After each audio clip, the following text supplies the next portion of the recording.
Hi, welcome to another episode of Hot Takes, and it looks possibly like the plan to abolish juries may die at the first hurdle.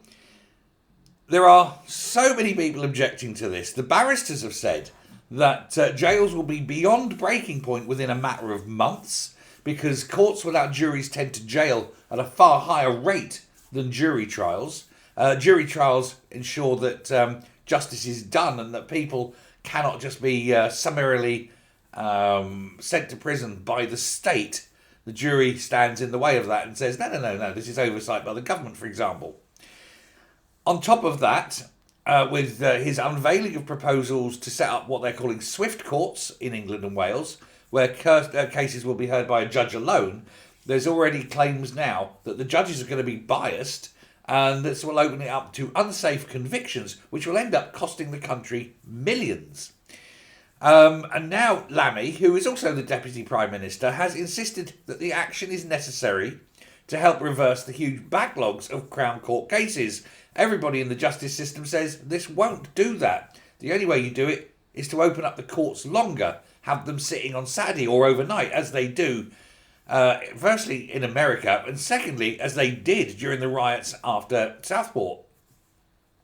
However, the biggest resistance he's finding is from MPs and peers. Now, not just opposition MPs and opposition peers, but his own party, Labour backbenchers, Labour peers.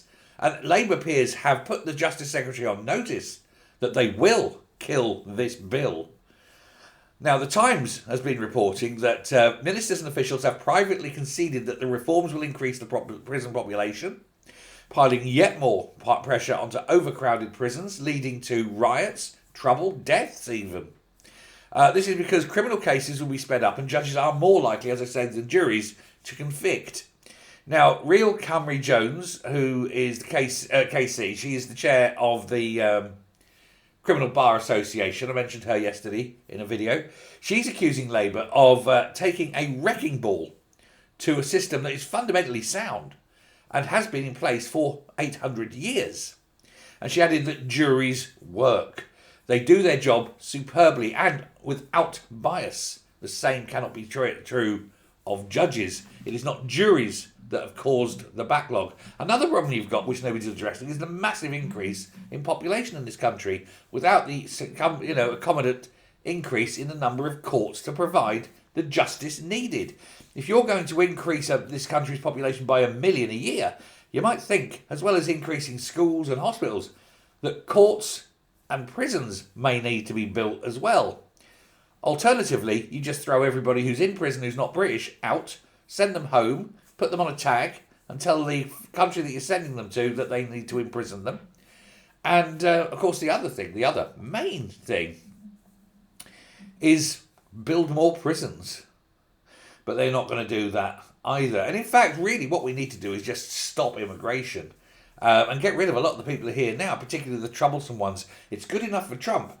He's fed up with the Somalis, for example, and he's now going to send all the Somalis home. That's causing a bit of controversy, but he has the right to do it.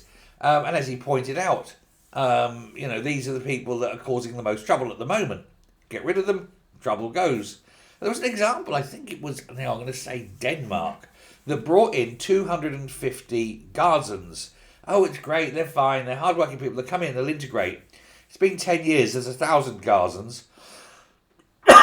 None of them speak Danish, none of them work, and 65% of them are in prison. So don't give me the shit about all cultures are equal. Some cultures just aren't, and they won't integrate, and they need to leave. If you can't keep importing the third world, well, look at that river the other day, just filled with shit. It's exactly the sort of thing you get in the third world. If you import the third world, you become the third world, and it's as simple as that. And we need to stop importing the third world.